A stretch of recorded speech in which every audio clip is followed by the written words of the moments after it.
You know what's interesting about wrestling, guys, is sometimes we never know when we might find identical similarities between competitive companies, brands, if you will. You see, for as much as we might crap on the fact that Vince McMahon sticks his nose in about everything and pretty much feels that certain things is good, crap, if you will, or good SHIT, if you know what I mean. Sometimes we seem to not, um, how do I put it, not consider that for every Vince McMahon, there's a Tony Khan. Hear me out. You see, everybody was wondering why Dynamite, over the past several weeks, if not the past several months, during certain portions of it, seems to be a little off. Like things just don't make sense. Now, granted, they've had some good performances, some good moments. It's got people excited. But there are also moments that, to a lot of people, like this past Wednesday, there were certain moments that just didn't make sense. It's like, what's the point? What's really going on? Why have two of the same kind of group, within your organization? Why do that? Why do you have one group led by this tag team formerly known as the Super Smash Brothers on the independent scene, and then you have this other group led by Brandy Rhodes? You got the Dark Order, which like I said is led by the formerly known Super Smash Brothers tag team, and then you have the Nightmare Collective led by Brandy Rhodes. And a lot of people are wondering what is going on here, right?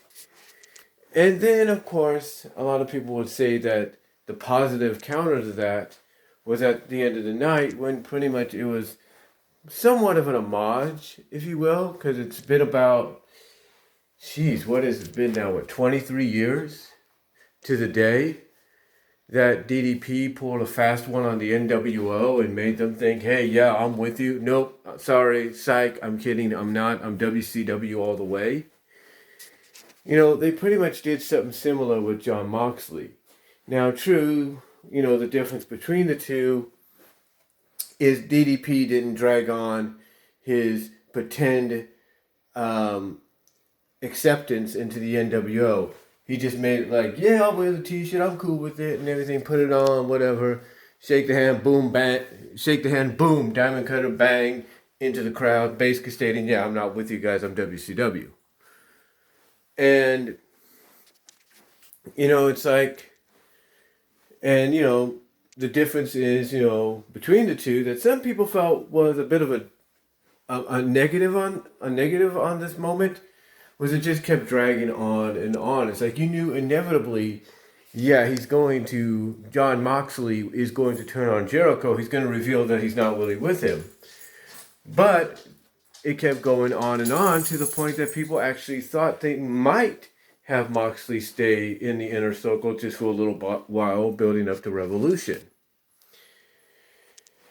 So even though it dragged on just a bit longer than the DDP one did back in '97, basically, it did its job to set us up for Moxley and Jericho at Revolution. And I hope, and I'm pretty sure I'm not the only one, I hope that at least they will touch upon their previous history in WWE and maybe have Jericho acknowledge the thousands of thumbtacks that Moxley put into him in the last encounter up north, when they were wrestling and competing up north. So I hope that at least maybe we get something like that. And if so, it'll make people actually, even though this would benefit WWE, it would actually make people want to tune into the network, maybe WWE Network, or look for it online and see that exact match that they brought up. Hopefully, if they do that. But anyway, getting back on topic here, like I said at the beginning, for every Vince McMahon, there's a Tony Khan. And the reason I brought that up is due to the fact that Tony Khan, like Vince McMahon, does have final say in a lot of what goes on. He does have an influence, of course, on the company, as well as he does have an influence on creative, if not a hands-on role with creative. And this is where perhaps some things don't seem to work out the way they should, and why some people feel that there are certain angles, stables, and all that that should not really be. And if you're going to have them, at least try to do something interesting and intriguing with them.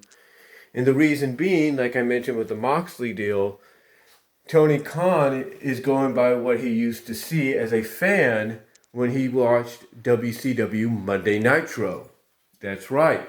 He's going by what he used to watch on Nitro and taking certain elements from that show, especially in its earlier years, like its first couple of years, and try to implant it into AEW Dynamite to see, what works and what doesn't.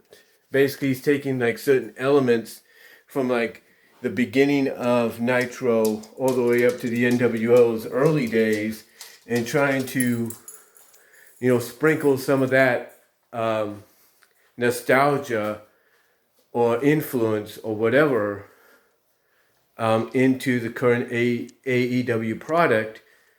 And it's been getting mixed reactions. Some good, some negative. I mean, when you look at the Nightmare Collective, and the Dark Order, you can't tell me that perhaps, and I think maybe the article that NoDQ.com put out and Pro Wrestling Sheet put out, pretty much, I think it was even Mike Johnson that mentioned this, that basically Tony Khan, like I said, was a fan of Nitro, Monday Nitro, WCW Monday Nitro, and he's taking things that he used to watch on that programming that he found interesting, he found intriguing, and he's sprinkling some of that into today's wrestling, into AEW with AEW Dynamite. Like I said, the Moxley trick, tricking Jericho into thinking he's with the Inner Circle and he's not. He just wants the AEW title. And then, which is an homage to DDP doing something similar to the NWO. And then, on top of that, you have the Nightmare Collective and the Dark Order, which I think is supposed to be his homage or his take nowadays on the Dungeon of Doom. Yeah, both of them are supposed to be like a Dungeon of Doom like group. Dark Order and Nightmare Collective, they're supposed to be like some kind of Dungeon of Doom like group.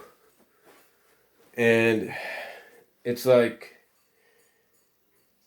that's cool and everything.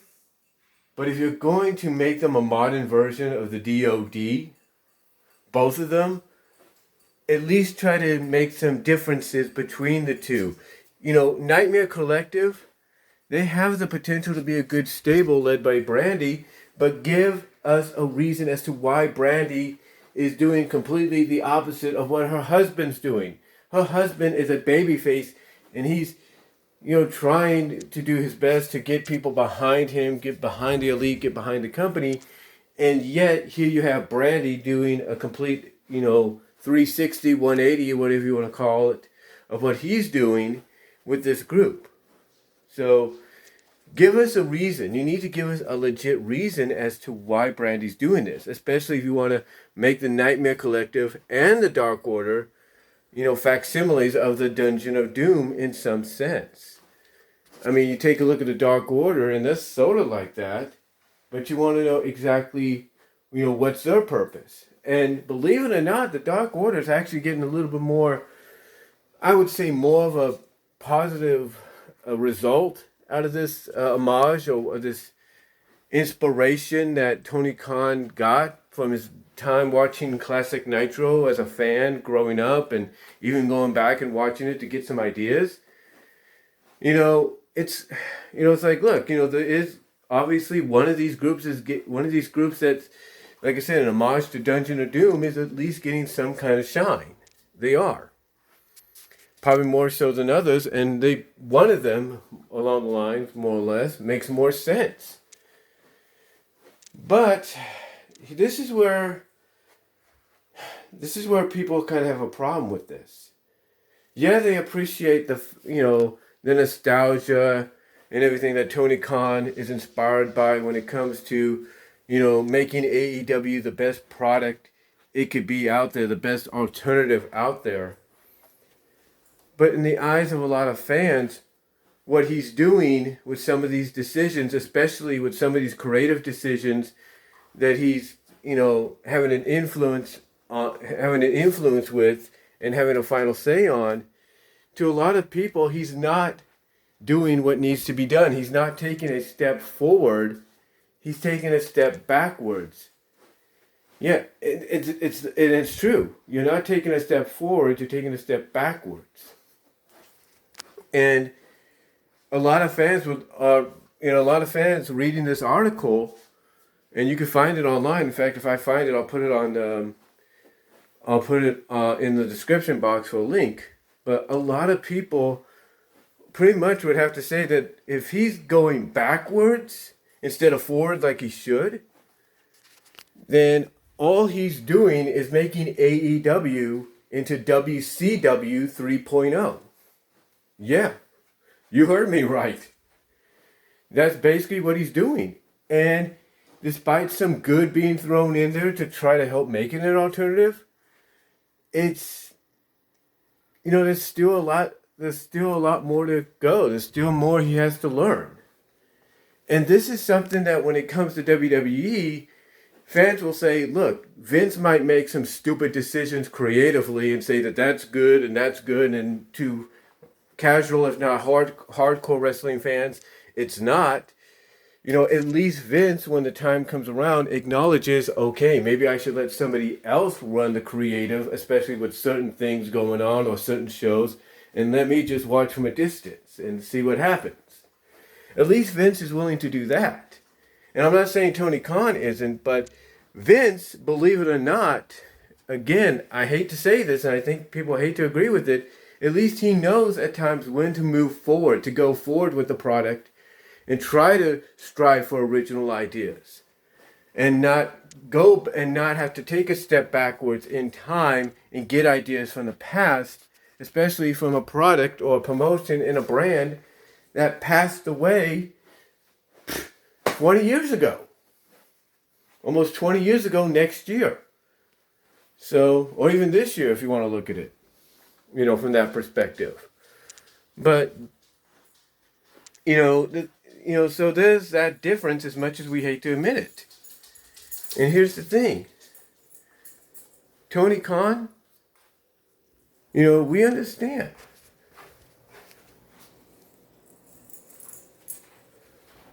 Tony Khan, we understand. We get it. You want to give us a good product, but you need to go forward.